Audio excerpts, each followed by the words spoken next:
Olá, sejam bem-vindos a mais um episódio da temporada de podcast FutureCon Connect. Sou Márcio Montagnani, apresentador e colunista do portal iShow e tenho o prazer de conduzir a primeira temporada de podcasts que traz para vocês os pilares de conteúdo da FutureCon e os principais temas sobre o universo de TI, telecom e cibersegurança. São 16 episódios e eu já te convido para acessar digital.futurecon.com.br para você ter acesso a todos os materiais de apoio da temporada e também aos outros episódios. Hoje estou aqui ao lado do meu amigo Sandro Augusto, executivo de mercado, e também Henrique Leibhaus.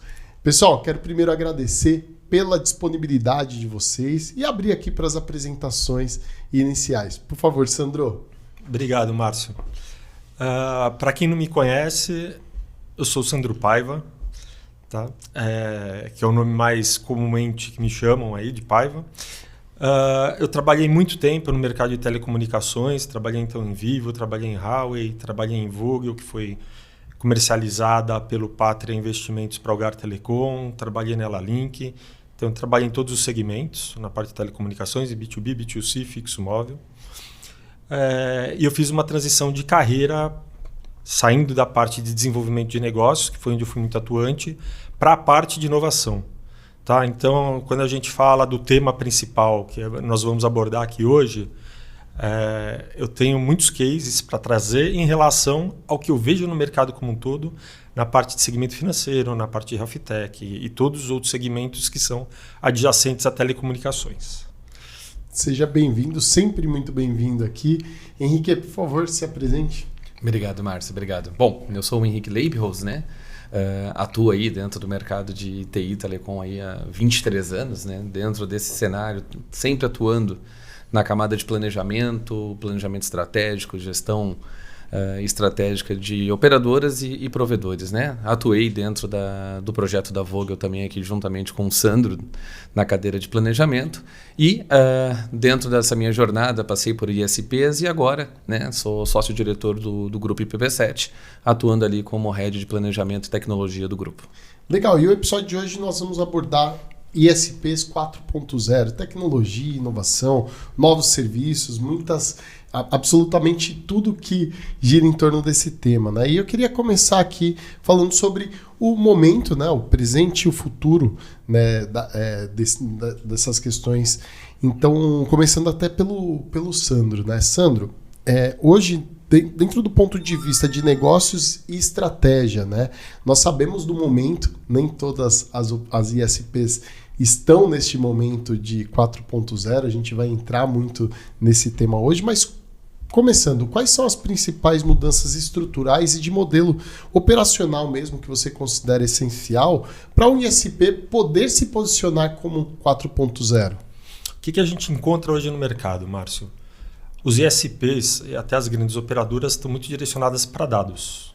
Tá? Quando a gente fala dados, comercialização de dados. É isso que a gente encontra. Para eles conseguirem dar o próximo passo nessa jornada evolutiva, eles vão ter que começar a tentar se estruturar para uma plataforma de serviços digitais e levando em consideração a questão regional. O que eu estou querendo dizer? Né? A velha operadora, como que ela trabalhava? A velha operadora trabalhava fazendo uma venda com uma pessoa física, então ficou redundante, mas com uma pessoa interagindo, né?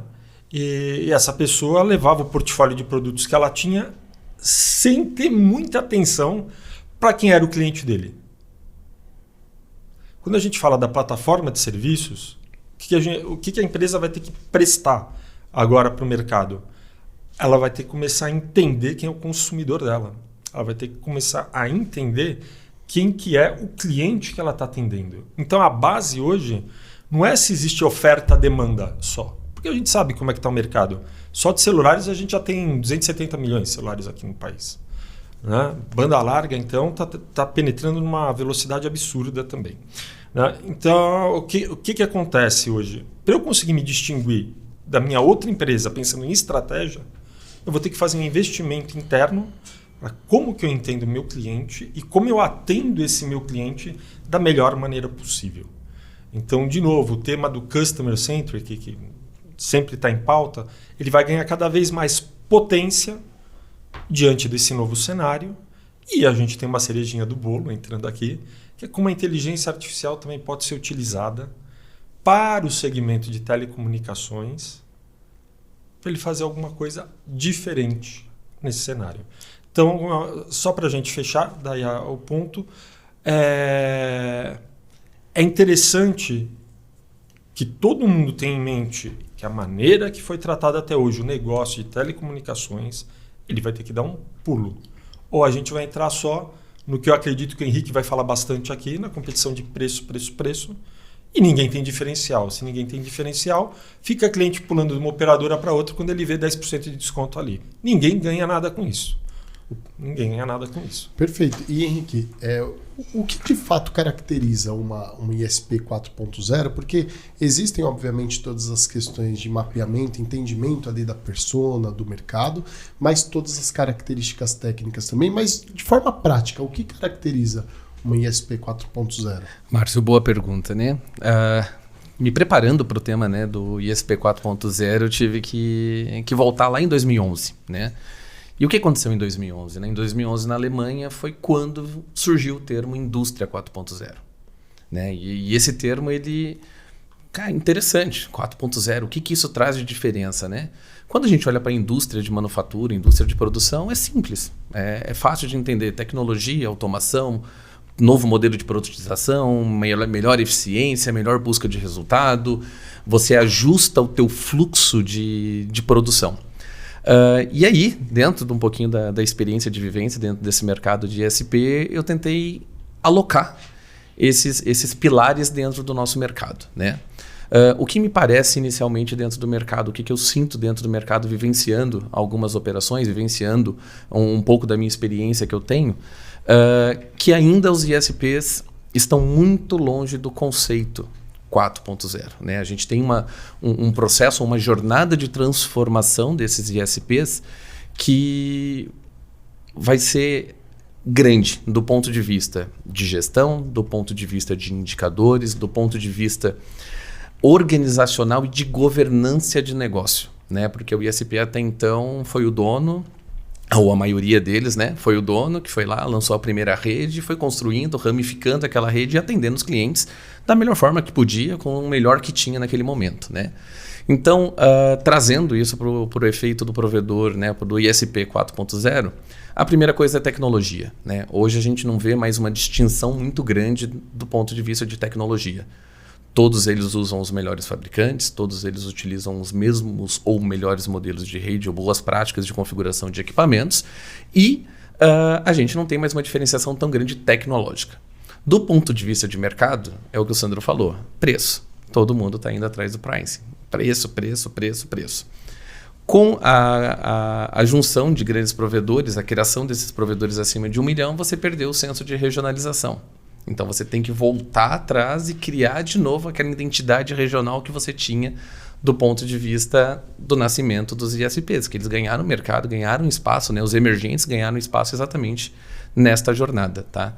Então, falando um pouquinho, tentando resumir um pouco aqui, eu acho que do que vai ser o nosso bate-papo, eu acho que é isso que eu vou conseguir contribuir para o nosso bate-papo de hoje com essa ótica sobre os ISPs e como tentar dar algumas dicas aqui de como levá-los aí ao ISP 4.0. Ainda nesse tema, né? Porque eu entendo que é uma questão cultural, muitas vezes, do dono, né? A dor do dono sempre funcionou dessa forma, às vezes tem uma resistência em investimentos também para acelerar, mas quais fatores, né? Quais indicadores com relação à governança e planejamento estratégico mesmo, esses ISPs devem levar em consideração para alcançar esse estágio 4.0.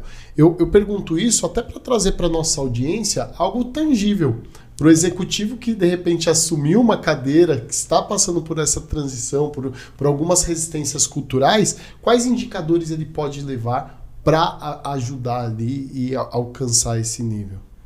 Cara, muito boa pergunta. Olhando na ótica de gestão, efetivamente, né, olhando para o negócio como um todo, a gente tem cenários que eu acho que é do mercado e todo mundo que vai estar nos assistindo eu acho que vai perceber. A gente fala de churn. né? Perda de base. A gente corre, eu acho que qualquer dono de provedor, qualquer executivo de provedor que tu encontrar no mercado, tu vai ver que ele vai falar muito de churn. Quando você fala e quando você traz o item KPI indicador, é a forma que a gente olha, vou usar de exemplo aqui o indicador de churn. É a forma que a gente passa a olhar o indicador de churn, né?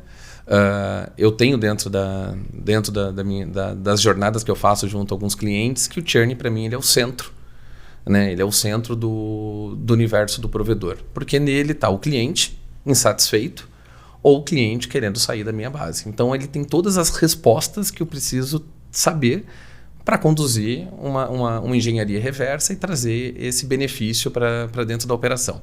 Então, vou dar um exemplo aqui. Hoje, quando a gente olha o churn, a maioria dos provedores, né, a gente tem visto no mercado uma média de 3% de perda. Só que mais ou menos isso, né? 3% de perda, né? E quando eu olho esses 3% de perda, tem muita coisa relacionada que hoje o provedor não enxerga, né? Payback de investimento do CAPEX de instalação, o CAC, né? O quanto custa para eu trazer este cliente para dentro da operação.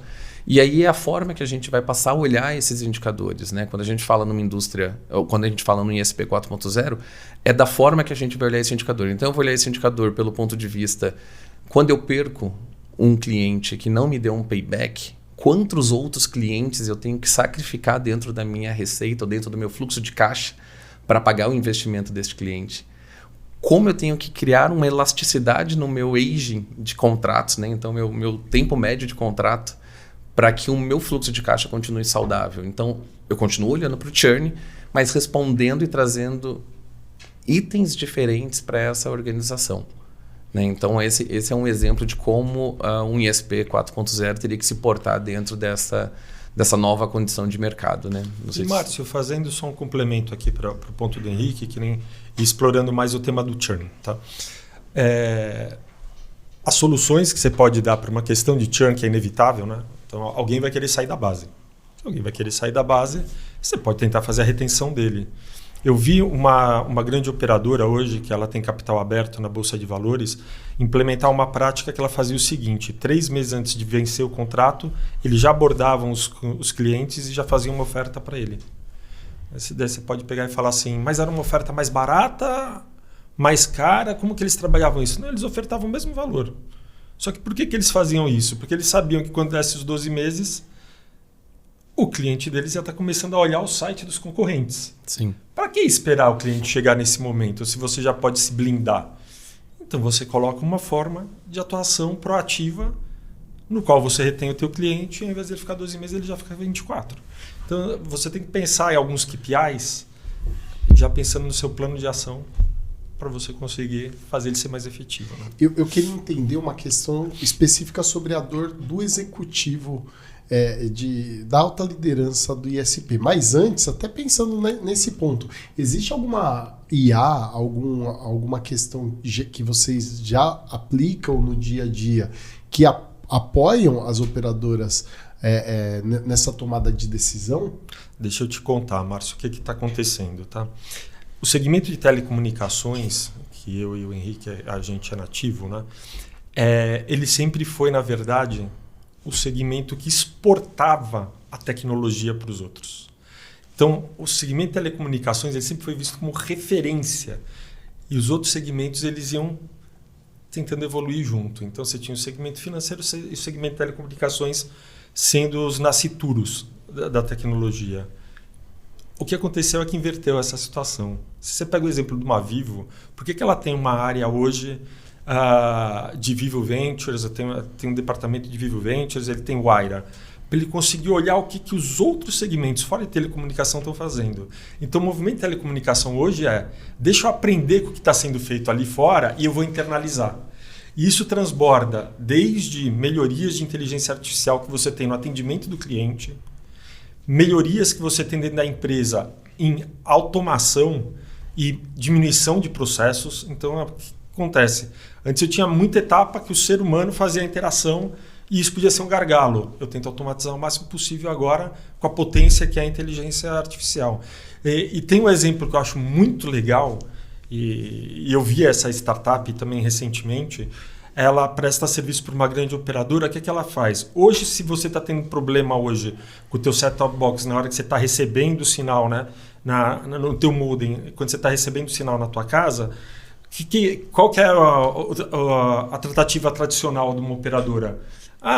Vou enviar uma visita técnica para poder arrumar. Essa era, na verdade, era lá atrás. Agora, o que estavam fazendo? Sandro, você que reside aí no apartamento, vai lá, desliga, liga, vê se não vai resolver. Então, eles tentam passar um pouco da responsabilidade para o cliente. Essa startup, o que ela fez?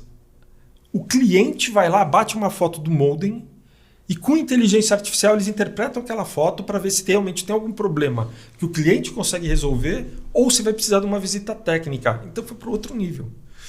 E isso é super recente. A gente está falando de uma solução que está funcionando no final de 2024 para 2025. Então a inteligência artificial ela está vindo com uma potência que sempre vai atacar no pilar principal de redução de despesa. Que daí o que eu vejo da maneira estratégica, você tem que trabalhar com 3 grandes pilares. O pilar de geração de receita, o pilar de redução de despesas e o pilar da marca. Porque como que eu consigo fazer, e do jeito que o Henrique colocou muito bem aqui também, para a gente voltar para o regional, eu preciso fazer com que o cliente lembre de mim. Eu tenho que apostar não só na geração de receita, que eu estou na redução de despesa, mas também aqui na minha marca. Tá? E para fechar aqui a tua questão daí da tecnologia, então, como que eu enxergo hoje que é o movimento? E isso é difícil para os donos de ISPs, porque o dono de ISP está focado em fazer a venda dele ali do mês e tentar reter o máximo de clientes, porque eles não vão embora para a grande operadora que também está concorrendo com ele ali e começou a ter essa competição na localidade que ele tem presença. Ele não vai conseguir enxergar isso daí de uma maneira fácil. Ele vai precisar do suporte ou de uma consultoria que consiga dar esse direcionamento para ele, ou realmente ele vai ser abordado por alguma empresa que está vendo que o ISP deles, quer dizer, o público-alvo dessa startup é fazer a venda para o segmento de telecomunicações. Mas ele deve ser passivo, então é difícil para ele ser ativo nesse sentido. Mas ele vai ter que fazer isso para tentar atingir o tema nosso máximo aqui do 4.0 e estar sintonizado com tudo que está acontecendo. Você trouxe um ponto importante, né? E aí, tu, Márcio, também. A IA, né? A IA ela só funciona se é aplicada de forma correta. Então, a gente tem visto no mercado muito provedor indo para o caminho, eu estou usando inteligência artificial, mas não está dando melhor atendimento ao cliente, não está sendo resolutivo na ponta, não está trazendo o benefício que a IA traz, né? Eu acho que todos nós aqui, de alguma forma, utilizamos IA no nosso dia a dia e o provedor está correndo atrás disso, priorizando custo e não maximizando receita. Esse é o ponto principal. E para fazer isso, eu vejo, né, e a gente tem enxergado muito isso, que é a falta de conhecimento, a falta do processo, a falta de construir um modelo de negócio que a IA consiga sustentar. E esse pode ser um erro ou pode ser um risco muito grande, tanto a nível de informação, porque a partir do momento que tu coloca um IA para rodar dentro do teu negócio, tu rompe algumas barreiras regulatórias e tu tem que tomar cuidado com isso. Aí a gente vai entrar aqui em assuntos de cibersegurança, a gente vai puxar outros gatilhos, óbvio, e conhecer o teu processo. Não é porque o cara te empacotou uma solução de inteligência artificial que ela vai funcionar para o teu ambiente se o teu ambiente não estiver bem preparado e os processos humanos estiverem de forma adequada aplicados. Então, eu acho que é só para complementar aqui a adesão da tal inteligência artificial, né, nesse negócio de telecom. Não, perfeito. Eu queria voltar um pouco com relação a... Você trouxe um lado, que é a questão da retenção e toda a justificativa, todo o planejamento estratégico para reter os clientes. Mas também tem a questão de adoção de novas tecnologias para você, de fato, conseguir expandir outras frentes e alcançar os patamares ali mínimos para 4.0. Mas como a liderança executiva pode avaliar com mais precisão, o ROI mesmo, para a adoção de novas tecnologias, nesse cenário que vocês estão trazendo, com relação a muitas competições, é difícil para o executivo, para o dono da ISP, justificar, né, entender esse ROI. O que vocês indicam para essa medição? Márcio, eu enxergo assim. Eu estou no segmento de telecomunicações, acho que desde 2013. Né? Na operadora que eu trabalhei, já era uma prática nossa. Todo investimento que fosse feito pela área de engenharia tinha que passar primeiro por uma análise da área de estratégia em relação ao cara retorno que você ia ter sobre o investimento ou daquele CAPEX ou daquele OPEX. Tá? CAPEX e OPEX sempre eram o que derivava a melhor rentabilidade que você teria num projeto. Elencava os projetos, via quais eram os prioritários e traziam um melhor retorno. E por conta disso você pegava e aprovava aqueles projetos. Né?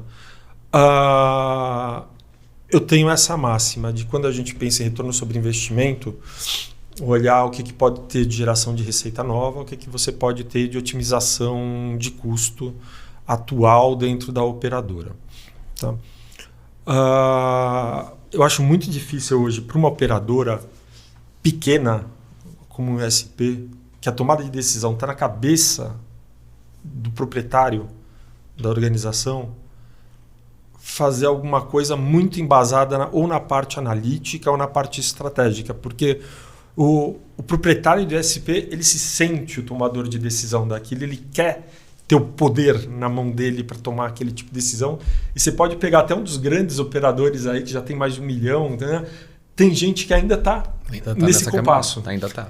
Ainda está nesse compasso. Então, como é E difícil... a grande maioria, né? A grande maioria.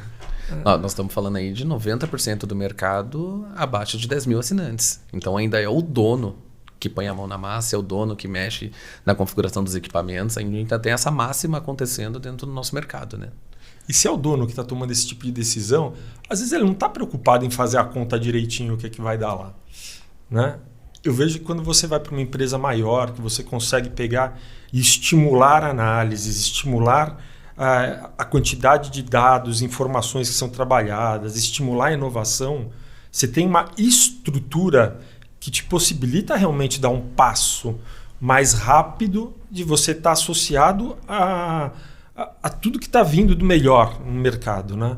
Quando você vai para uma menor, ainda está muito centralizado ali. Então, o mindset que tem que mudar é o mindset do dono. Olha que coisa difícil, né?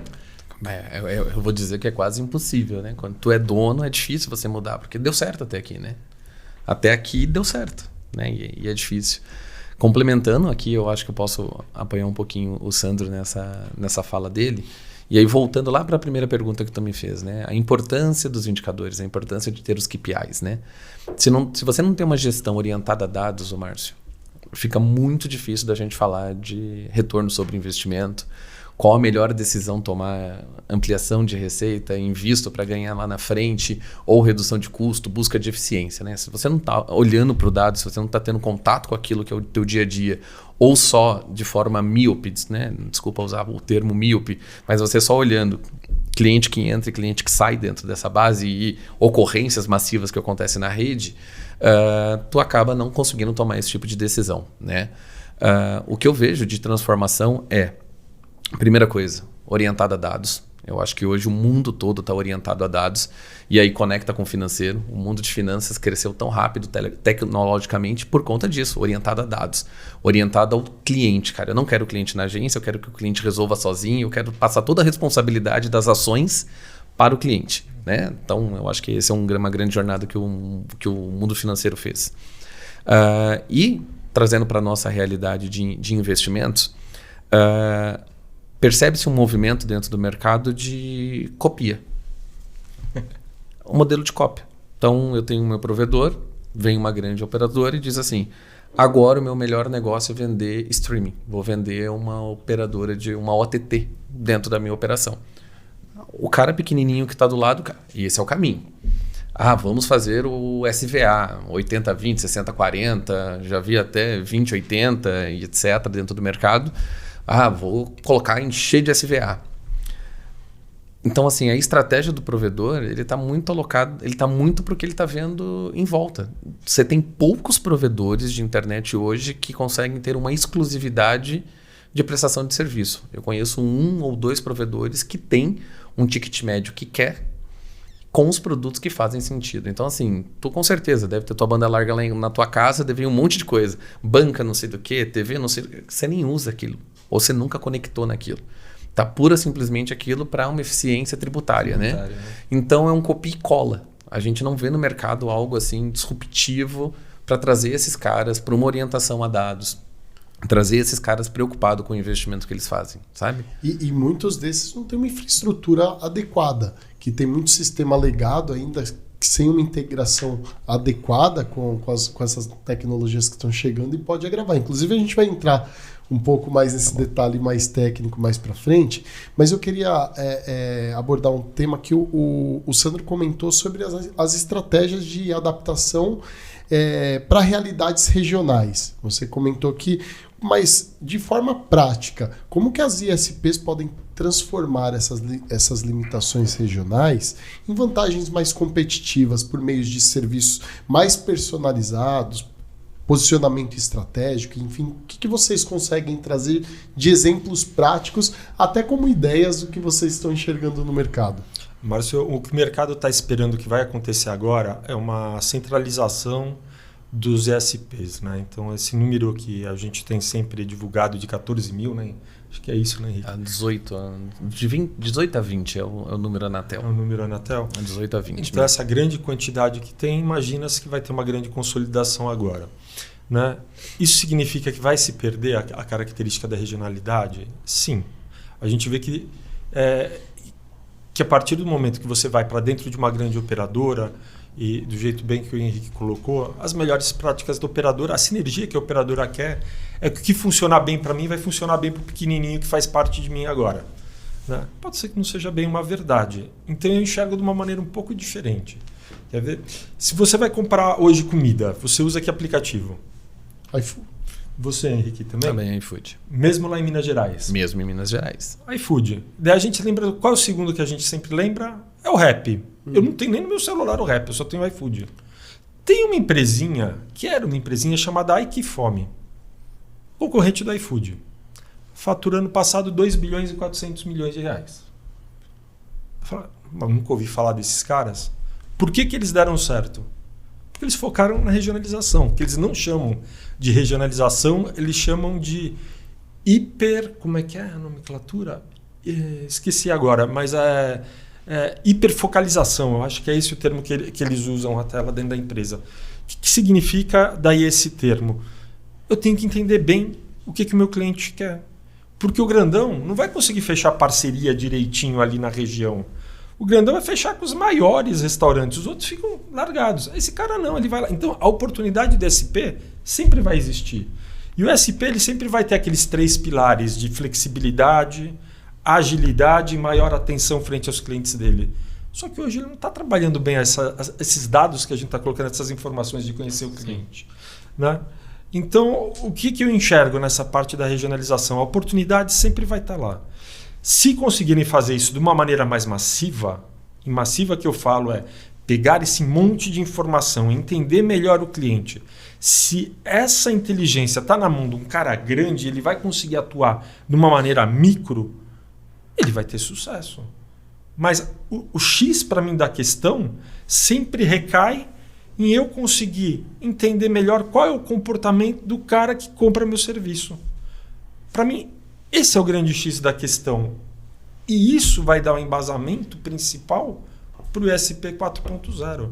Porque eu sei, e eu estava conversando, Márcio, só para a gente fechar esse raciocínio, eu estava conversando com um dono de SP que conseguiu comercializar o ESP dele, ele vendeu o ESP dele. E a rentabilidade é muito alta do ESP, né? Eles ganham 40%, 45% ali de rentabilidade dentro desse negócio. Então o que ele fez? Ele pegou aquele caminhão de dinheiro e falou, vou fazer outra coisa boa, que é o que eu domino. Montou 3SP. Só que ele falou, eu não quero mais sofrer por causa da saída dos meus clientes, eu não quero mais sofrer aquilo que eu sofria no outro, eles reclamando do meu negócio. Ele estruturou a melhor rede possível, qualidade, a melhor rede possível, e ele vende serviços de alto valor agregado. O que por enquanto é o alto valor agregado para ele? Maior velocidade. Ele não compete com os outros na baixa velocidade. Ele fala, eu só tenho 2 produtos, uma super alta velocidade e uma alta velocidade. Mas eu estou sempre 40% acima da velocidade do mercado. e é isso que eu vou comercializar. Eu sei que esse cliente, por causa da minha rede, não vai ter problema, não vai ficar ligando aqui para o meu NOC, não vai ficar ligando para o meu saque. Exatamente. E pronto. Dessa maneira ele vai continuar na minha base, eu não vou ter que ficar me preocupando depois de como que eu faço para trazer outro cliente e tudo. Não, eu vou ter ele aqui fidelizado e assim eu vou tocando a minha vida. Então eu enxergo que a regionalização ela cai muito dentro desses pilares, de você conseguir ter qualidade, você conseguir ser ágil e você conseguir ser flexível, que eu não vejo isso na mão das grandes operadoras. E Henrique, eu queria até escutar também a sua opinião nessa questão, mas acrescentando quais ferramentas, né, de inteligência de mercado podem apoiar os ISPs na adaptação mesmo desses produtos, até levando em consideração sua experiência em operações, enfim. Perfeito, Márcio. Bom, eu acho que o Sandro acabou dando uma aula aqui sobre o como, né? Ou pelo menos o que fazer, né? Por processo de regionalização, né? Então, eu acho que a base é um estudo de mercado, né? Mas não um estudo de mercado de só georreferenciamento, quantidade de residências, o famoso HP, né? Que é o Home Pass. Não, nós estamos falando aqui em consumo. Como esse cliente final consome?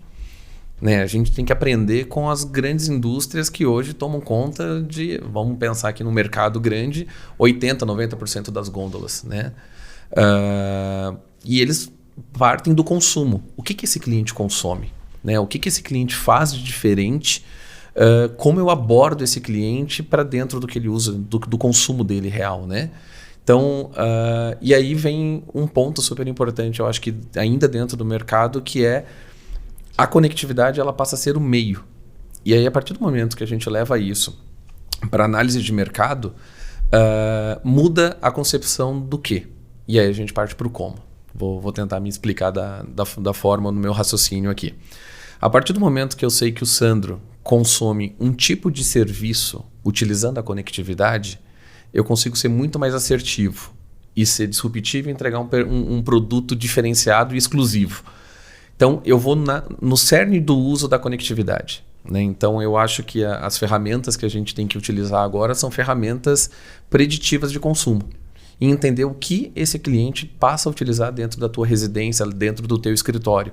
E aí a gente vai para uma outra camada de valor agregado. A gente vai para a camada de cloud computing, né? Que a gente vai falar de computação em nuvem, a gente vai falar do uso de IoT dentro das residências. Então, de repente, eu passo a não vender conectividade e vender casas inteligentes, vender escritórios seguros, utilizando cibersegurança e outros produtos ali agregados. Então, a dinâmica de olhar para o mercado, seja ele regional ou seja ele numa estratégia mais nacionalizada ou interestadual, deveria estar olhando o consumo. A forma que meu cliente está consumindo aquele link de internet ou aquele link de transporte. Então, a gente muda essa característica. E aí a gente parte, sim, para o mundo mais digital, parte, sim, para ferramentas de mercado que estão olhando muito mais o populacional do que puramente o georreferenciado, que era o que a gente fazia até agora. Perfeito. Eu acho que essa é uma jornada importante. E nós estamos fazendo, nessa temporada Future Recon Connect, são 16 episódios e em muitos momentos nós abordamos esse tema. Nós até comentamos sobre o episódio que o Rupental participou, sobre 5G, e é inevitável esse tema. Mas aí a gente acaba, o ISP acaba batendo numa barreira que é a estrutura de atendimento, suporte, toda expansão comercial, porque demanda essas especificidades de fato demandam mais estratégia, né? E como otimizar essa estrutura? O que vocês estão vendo no mercado sendo aplicado para otimização de equipe, enfim, para manter a escalabilidade e controle de custos funcionando? Eu fui recentemente num evento do setor bancário, tá, Márcio? E 80% das palestras que foram ministradas lá falavam da inteligência artificial. Eu fiquei super curioso. Falei, nossa, segmento financeiro tá lá na crista da onda, né? Deixa eu ver algumas aqui para ver o que o pessoal tá fazendo. Tudo se repete, cara. Só muda a casa, mas ali a churrasqueira é a mesma, tá? E a carninha boa também é a mesma. Qual que é o principal foco hoje que você consegue enxergar dentro desse cenário? E daí a gente explora um pouco essa questão da estratégia dessa implementação, né, nos processos internos. Atendimento é o grande X da questão hoje, quando se fala da evolução tecnológica, e a grande maioria que implementou imaginando que você podia demitir pessoas e fazer a substituição direta pela inteligência artificial está quebrando a cabeça.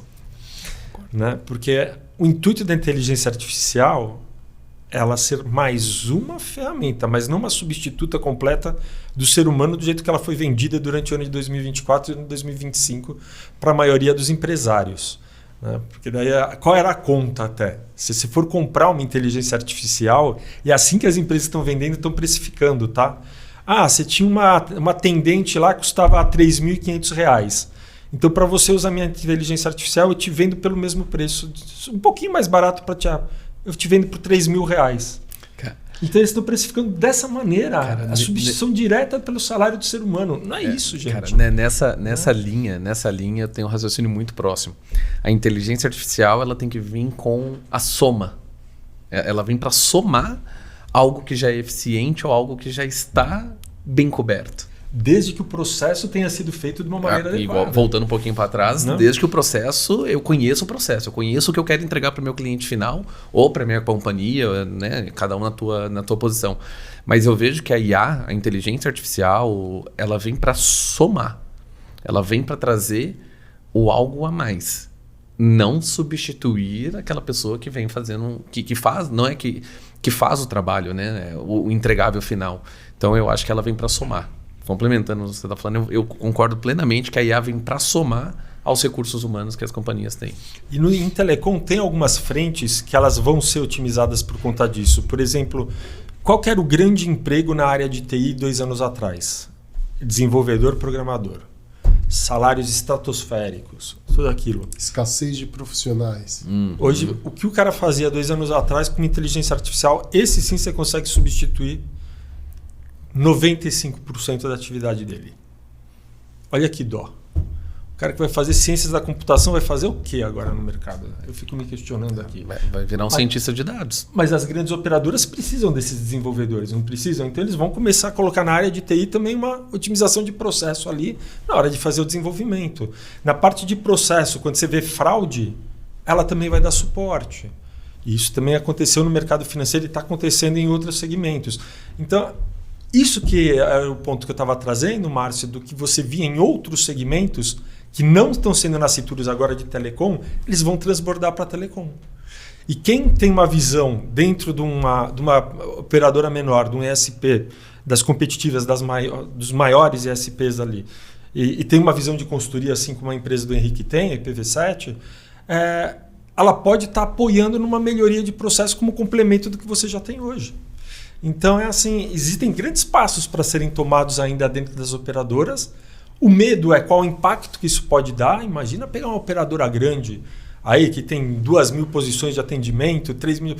Como que você vai fazer essa movimentação sem que o impacto seja muito ruim na percepção e na ótica do cliente, né?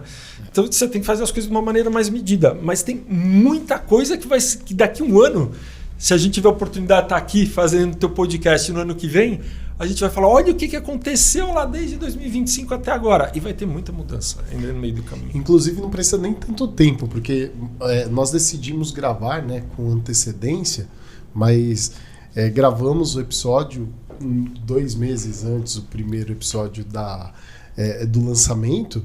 Tivemos que regravar ali 1 semana antes, porque o assunto já estava desatualizado. Isso é verdade. Eu queria, só antes da gente encerrar esse bloco, uma provocação mesmo.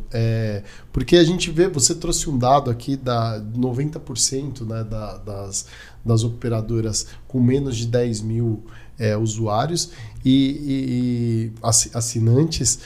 Será que essa falta de evolução, essa falta de interesse em evoluir as tecnologias, seja algo proposital, já prevendo ali uma absorção das operadoras maiores? Essa eu deixo contigo, deixa comigo. Você me complementa, então. Eu vejo como um cenário próximo de estagnação, Tá? A gente não vê o home passed, né? O cliente novo crescendo na mesma proporção do que ISPs e a mesma quantidade de portas que a gente tem disponível. Né? Eu não lembro qual era o site que eu estava vendo passando esses dias e estava ali que nós temos cerca de 120% a mais de portas disponíveis do que clientes. Então eu já tenho uma saturação de portas. Eu tenho excesso de sobreposição de redes. Então, o provedor que tem 10 mil assinantes, ele não vai dar o próximo salto. Porque, em termos de tecnologia, ele tem que ele tem que refatorar a tecnologia dele. Então, ele vai ter que trocar um switch, vai ter que trocar o link de banda que ele compra, ele vai ter que tomar algumas decisões operacionais que não faz sentido, ele já está com uma ociosidade de porta. Né? Uma planta hoje com uma ociosidade de porta adequada, ele tem uma penetração de 35%, 40% de portas construídas, né? Mais ou menos isso. Uhum. Então, quando a gente olha para esse cenário, esse pequeno provedor, né? Chamando ele de pequeno ali até 10 mil, 15 mil assinantes, ele dificilmente vai tomar uma decisão de investir. O que pode começar a acontecer é exatamente o processo de consolidação desses menores. Que isso é uma realidade também. Então, um de 10 junta com outro de 10, vira um de 20, que pega um de 10 e daqui a pouco esses caras estão com 100, 150. E aí eles têm caixa, aí eles têm estrutura, pessoas e processos mais adequados para poder seguir esse próximo salto. Mas eu vejo hoje que existe essa estagnação, porque eu tenho mais oportunidades do que demanda. A demanda que eu tenho que roubar de alguém, porque esse cara já está conectado. Então, não faz sentido para o provedor ele fazer esse caminho. Já na ótica das grandes, não. Na ótica das grandes ainda vale o processo inverso, que é investir, criar mais gatilhos de sobreposição ou utilizar outros modelos de negócio, como rede neutra, entre outras oportunidades que a gente vê a mercado acontecendo, e continuar fazendo ali seu processo do orgânico crescendo dentro do orgânico. A partir do momento que consome uma parte desse mercado, desse market share regional, entra-se dentro do processo inorgânico. Né? Então é isso que eu vejo. Eu enxergo o tema tecnologia indo para dois grandes grupos. Um grupo é o que foi explorado agora, que é o conceito do backbone, da estrutura de conectividade física ali.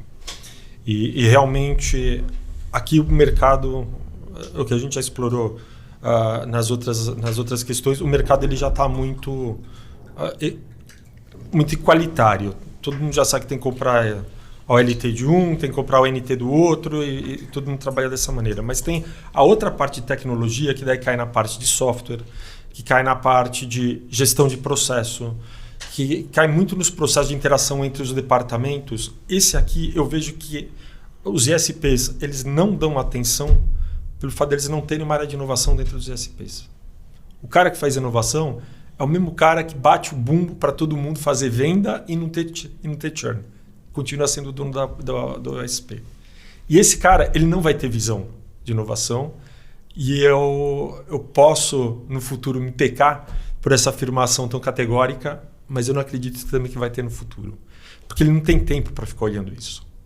Como ele não tem tempo para ficar olhando isso, toda essa parte de evolução tecnológica frente aos sistemas dele, interação de sistemas e novas tecnologias que ele pode pegar e estar abraçando, eles vão acontecer muito lá na frente. Muito lá na frente. Então, eu gosto de separar sempre, olhar a tecnologia dessa maneira. Uma pela ótica de backbone, last mile, e outra pela parte do que é o TI em si, dentro de uma organização. E aí ainda vai ficar a lacuna de gestão de pessoas. A gente tem que ver como resolve ainda essa. Fica a lacuna de gestão de pessoas, que se você não olha para inovação, tu não olha para pessoas. São duas coisas que andam de mão dada, né? Mas vamos deixar com o Márcio. Desculpa, senão a gente vai puxando um tema aqui. Eu convido você que está acompanhando o nosso episódio para acessar digital.futurecom.com.br. Nós oferecemos, nessa temporada de podcasts, um material complementar, que é uma forma para você absorver de uma forma compilada os principais tópicos de cada episódio. Lembrando que são 16 episódios nessa temporada de podcasts, com os principais pilares de conteúdos da Futurecom e também do universo de TI, Telecom e cibersegurança. Então acesse agora mesmo ou simplesmente clique no link que está aqui na descrição do episódio. Vocês comentaram sobre algumas oportunidades, enfim, mas eu queria provocar um pouco mais, né, com relação a parcerias mais estratégicas, né?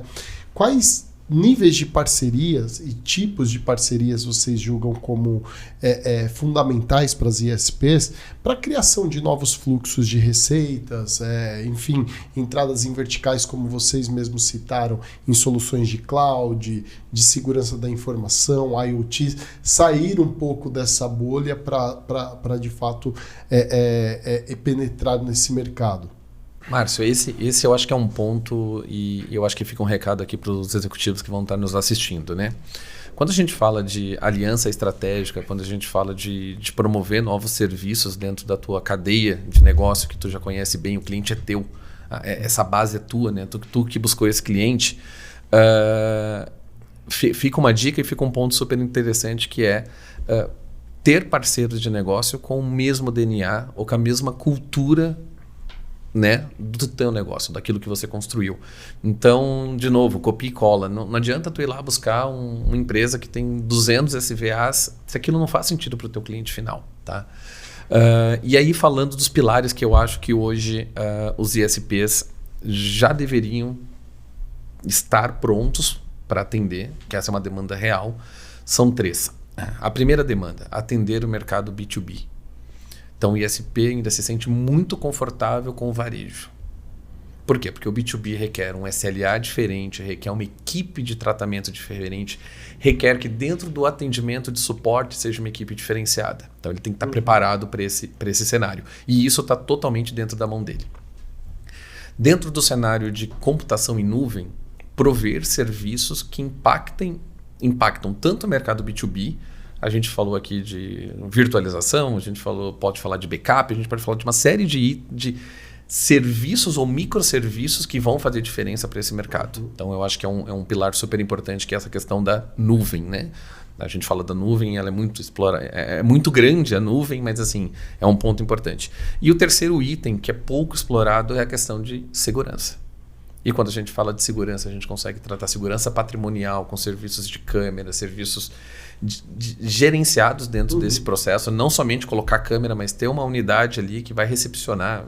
A Verisure foi uma que fez esse modelo. Então, ela vende a câmera, usa a tua conectividade. Então, assim, tanto essa parte de segurança patrimonial quanto de segurança de dados, segurança de informação.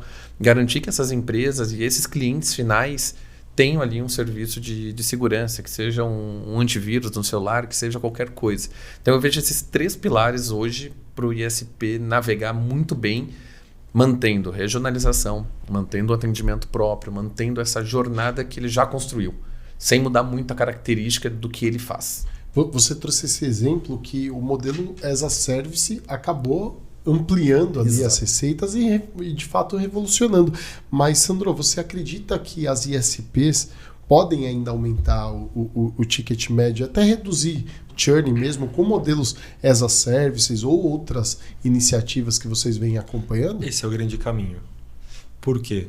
Se você pegar no modelo copy-paste, né? No modelo de copiar o que o outro está fazendo, está dando certo, as grandes operadoras que elas vendiam antes conectividade, independente se é móvel ou fixa, elas abriram as áreas de TI, de atendimento ao mercado de TI. E eles ganham muito dinheiro com isso. São eles que prestam esse serviço? Não. Se a gente olha na parte de cloud, fechou parceria com a AWS, fechou parceria com a Azure, fechou parceria com o Google, fechou parceria com vários provedores, mas eles ganham um valor adequado, já que eles têm um relacionamento com o cliente final. Então, sabendo do que teu cliente final quer, você pode pegar e vender alguma coisa a mais que vai aumentar teu ticket médio. Exatamente. Essa situação que você tem muito nítida no mercado. Por que, se você está dentro daquele grupo dos 18 mil ISPs, você também não vai vender isso? Porque é difícil vender? Vender TI não é fácil. Não era o feijão com arroz de nenhuma operadora vender TI. Mas se os grandes conseguiram aprender, por que os menores também não conseguem aprender e ganham mais dinheiro com isso? Então, esse ponto que tem que abrir a cabeça de quem está na frente de uma operação de SP. Vai ser só vendendo conectividade que você vai conseguir pegar e se sustentar para o futuro? Não, se esgota. E é curioso isso, porque nós estamos acompanhando algumas movimentações, como o Henrique comentou, de absorção de empresas do mesmo setor, mas nem todas as ISPs olham para empresas de cibersegurança, empresas que provê serviços em nuvem. Eu queria até entender, até abrir espaço para você explicar quais modelos de negócios que vocês aplicam que de fato podem ali alavancar outras empresas no nosso setor. Eu acho que esse é um ponto importante e vai fazendo... Ficou engraçado a nossa conversa aqui, que ela vai puxando gatilho, né? Lá atrás, o Sandro comentou ali do ponto de vista de tecnologia, né? Hoje o provedor ele não consegue ter acesso ou não consegue, por limitações internas e etc., acesso à tecnologia. A partir do momento que você muda isso ou você começa a contratar para vender como serviço, você amplifica a tua capacidade de tecnologia muito grande. Então, qual é o modelo de negócio? Então, o modelo de negócio, além do as a Service, é que você tem à disposição tudo que já foi pensado. A partir do momento que tu se posiciona como um provedor de internet com aplicações de tecnologia e segmenta isso dentro das tuas unidades de negócio, tu passa a ter acesso a tudo. O Márcio pode começar a comercializar inteligência artificial para podcasts. Já tem alguém que já pensou na tecnologia, você só precisa encaminhar isso e direcionar isso a mercado. E aí pro ISP, usando como exemplo o ISP, tudo isso que a gente comentou, essas pequenas ou boas práticas ou ideias que a gente deu aqui na nossa conversa, a gente tem isso tudo pronto. Né? Então você tem empresas de cloud, se você não quiser ir para dentro dessas públicas, você tem empresas privadas a nível de Brasil, né? Que fazem esse trabalho, que fazem essa gestão e já tem a parte de suporte, a parte de atendimento, todo o custo já está pronto, toda a operação está pronta, eu só preciso comercializar, eu só preciso dar o passo para querer vender isso como serviço. Então o modelo de negócio ficou muito simplificado para o ISP, ele não precisa ser dono mais da tecnologia, ele não precisa ter a caixa no poste. Ele já fez esse investimento. Agora ele tem que rentabilizar a conectividade. Ele tem que rentabilizar esse cliente, empilhar produto dentro do cliente. Eu acho que é essa cara. Então esse é o modelo de negócio que eu acho que funciona bem.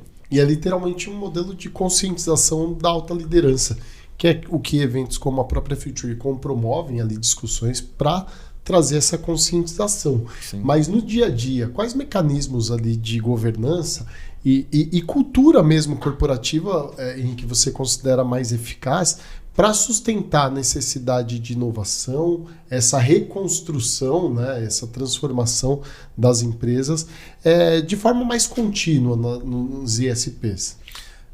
Eu tenho uma tese que é transformar as áreas internas em áreas de negócio. Todo mundo tem que fazer geração de receita dentro do ISP.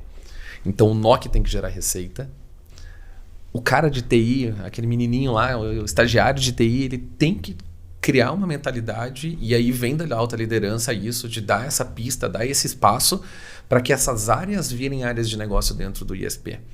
Porque o dono vamos falar do provedor menor, o dono do provedor ele lançou rede, ele sabe configurar o switch e depende de alguém de repente para mexer com os servidores. Se ele não entender que existe uma ociosidade daquele servidor e ele pode usar aquilo como recurso de venda, é a área de TI dele, lá o estagiário dele, o analista dele, o gerente dele de TI, transformando vamos falar aqui de um estoque de tecnologia que está dentro do provedor parado, gerando negócio. Então, para mim, o grande passo que tem que ser feito agora a nível de governança, a nível de gestão dentro dos ISPs é os ISPs entenderem que tem que transformar as áreas internas em áreas de negócio. Todo mundo tem poder e capacidade de geração de receita. E isso serve para uma contabilidade, para uma área de controladoria, serve para uma área de vendas, serve para criar um modelo de negócio onde, cara, tu tá numa cidade A, eu tô na cidade B, para que a gente vai... Eu vou levar meus vendedores de A para B, vamos criar uma força de venda centralizada e cada um vende teu produto, sabe? Então você consegue transformar essas áreas em áreas de receita e não somente aí áreas de custo. E aí, atendendo ali aqueles 3 pilares que o Sandro trouxe para a gente mais cedo. Eu tô com uma frase na cabeça, que é do Mark Twain, que ele fala assim, não sabendo que era impossível, foi lá e fez. Né? Acho que todo mundo já ouviu essa frase alguma vez. O que significa essa frase? Qual que é a zona de conforto hoje do ISP? Eu vendo conectividade. Eu sei e domino como estruturar e vender conectividade. Se quer fazer alguma coisa diferente, que daí a gente volta lá para o início da nossa conversa. Né? o 4.0 não está sendo ainda aplicado da maneira que poderia. Mas você quer fazer algo diferente? Quero. Você acha que é impossível porque você não está vendo nenhum outro fazer isso daí e implementar? Eu gosto de trabalhar de uma maneira centralizada. Eu não gosto de centralizar e fazer o pessoal de TI tomar parte da decisão ali. Mas você vai precisar. Então a gente cresce como? Na dor ou no amor? Isso na vida. Na vida como um todo. E na vida nos negócios também. Nos negócios também. Vão crescer na dor ou no amor. Então não é melhor crescer no amor do que crescer na dor? Você vai ter que esperar depois que o teu concorrente ali já começou a se movimentar e o negócio está dando certo lá. Daí você vai tentar fazer a teu copia e cola? Não. Vai entendendo um pouquinho. Vai fazendo com que as pessoas que você confia que estão debaixo de você consigam te dar essa base para você dar o próximo passo. De você ter a tua plataforma de serviços digitais ali, de comercialização de produtos, acha teus parceiros adequados. Né? Eu achei bárbaro, eu até vou mencionar o nome dessa empresa. Aqui no Brasil tem a UPix, né? Ela trabalha muito fora do Brasil também. A UPix, mesmo existindo os serviços de cloud daqueles grandes que eu mencionei aqui da tecnologia lá nos Estados Unidos, eles montaram o serviço próprio deles de cloud. Eles foram brigar com os caras grandões. Pô, se eles estão brigando com os maiores caras que tem, você com um ESP não quer brigar com os grandes incumbentes que tem aí? Vai brigar com eles também. Vai disponibilizar serviços de TI agora no teu portfólio de produtos e serviços. Sai da tua zona de conforto. Você só vai colher fruto fazendo isso. Complementando aqui, vamos conectar de novo os assuntos. Eu gostei do bate-papo porque tá dando para conectar os assuntos. Aí tu trouxe uma pergunta de ROI. Né? Como que um provedor, né? Como que hoje a alta liderança de um provedor vai testar? Né? E aí voltando para minha fala inicial da indústria 4.0. Um dos pilares da indústria 4.0 é a questão de simulações, a questão de experimento, de testar aquilo que foi definido a nível de processo, a nível de planejamento estratégico, a nível do que eu quero. Então, assim, você vê muito pouco esse movimento em telecom, da experimentação. Cara, deixa eu experimentar, deixa eu pegar uma célula pequena aqui que eu tenho, deixa eu experimentar um produto novo nesse cliente, vai e testa para ver como que o comportamento desse produto vai ter. Né? Então, é um dos pilares da indústria 4.0, é a simulação. Depois de tudo definido, estratégico, financeiro, vamos testar, vamos experimentar. E a gente não vê isso mesmo no mercado de ISP. Não é tão normal. Eu estou navegando muito no mundo de startups. Né? É assim, quando eles estão procurando investimento, a primeira coisa você está gerando receita? Não. Ainda não estou, mas eu já tenho meu MVP provado. O MVP é você ter o mínimo produto viável. É isso que significa a sigla MVP. E é você se dar a oportunidade de testar. Eu sou investidor anjo de uma empresa com pessoa física e eles eram em marketplace 2 anos atrás. Eles viraram uma empresa que faz predição com inteligência artificial para o varejo. Então, ele sabe quanto que ele tem que comprar de produtos do distribuidor de uma maneira mais adequada. E eles estão indo para um caminho diferente de novo. Quer dizer, em 2 anos... Eles já testaram um modelo de negócio, estavam no segundo, o segundo vai continuar, mas já estão abrindo um terceiro. Caramba, o que você está objetivando? Não é lucro, não é rentabilidade, não é fazer alguma coisa disruptiva. Então, se você quer fazer alguma coisa disruptiva, testa para você poder chegar nesse ponto de disrupção. Senão você continua na tua zona de conforto. E na tua zona de conforto vai ser aquilo e pronto. Não, e tu trouxe um tema interessante, porque... Antigamente o MVP, cara, ele estava 6 meses antes do lançamento do produto. Hoje o MVP já é o produto para ser lançado. Já é o teste mesmo, já é para ir para a rua e fazer negócio. Então acho importante. A gente não vê isso dentro do mercado de telecom, até porque o mercado de telecom nasceu, a base dele é a conectividade. Né? Então essa transformação e faz parte do pilar, eu acho que vai fazer parte de um dos pilares, talvez vale aí investir um tempo nessa escrita, vale a pena ser um dos pilares aí para a indústria, para o ISP 4.0. Perfeito. E Sandro, com relação ao futuro, né? Quais mudanças você prevê no modelo de negócio mesmo dos ISPs até o fim dessa década, e especialmente com a chegada do 6G, a consolidação do 5G e há novos padrões também de consumos digitais? Vocês pincelaram algumas questões. Eu queria entender sua visão sobre esse futuro. na parte de precificação, né, como você disponibiliza teu produto, teu serviço, já faz uns 7, 8 anos atrás, quando eu trabalhei nessa grande chinesa que é a Huawei, a gente apresentava para as operadoras uma operadora lá de fora, ou ela era da Islândia, era desses países nórdicos aí. E eles já não tinham mais a quantidade de dados como métrica, eles só vendiam a conectividade, só vendem a conectividade. Se o cara vai estar acessando muito, se vai estar acessando pouco, está no meu preço. Né? E aqui no Brasil a gente ainda é muito associado, e eu entendo que isso daí é importante, tanto para os SPs quanto para as operadoras, para você conseguir fazer o teu aumento e a jornada do cliente dentro dos produtos e serviços da operadora como um todo. Né? E você ter teu aumento de receita baseado nisso. O que eu estou querendo dizer? Se hoje o mercado está vendendo 500 MB como padrão, eu, como cliente, não vejo a necessidade de ter 700 MB. Eu já estou atendido com os meus 500 MB. E são 4 pessoas lá em casa simultaneamente usando o celular. Usando. Eu não vejo a necessidade. Mas para eles poderem ganhar um pouquinho mais de dinheiro, você vende os 700 MB, você vende 1 GB. Que na verdade pode ser que não tenha diferença. Para o mercado B2B faz sentido. Para o varejo já nem tanto. Então, assim, o que eu vejo no futuro, né? Eu vejo e acho que o Henrique foi muito assertivo de quando você conhece o teu cliente, a necessidade que teu cliente tem, você ter esse portfólio de produtos com base nas suas parcerias. Então a gente vai conectando tudo que foi dito aqui, né? Com base nas suas parcerias, e você conseguir disponibilizar esse produto ou serviço para você que é o interlocutor principal com aquele cliente, conhecendo a vida dele, conseguir fazer com que aquela receita que ele vai comprar ou do A ou do B ou C seja vendido por você. Então, é dessa maneira mais ampla que as empresas têm que se posicionar. Né? Então, no futuro, daí, quando a gente pensa nos outros serviços, que também já foram mencionados aqui, a IoT pode ser um gerador de receita para os operadores.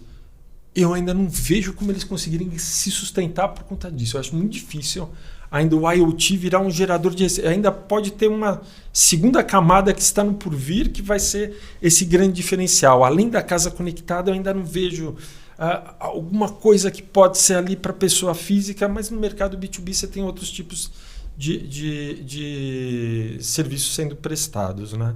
Então, quando a gente pensa nessa futurologia, para mim, ela está muito centrada ainda na gente conseguir construir a escada do agora para a gente poder chegar lá. E essa construção dessa escada precisa começar a acontecer.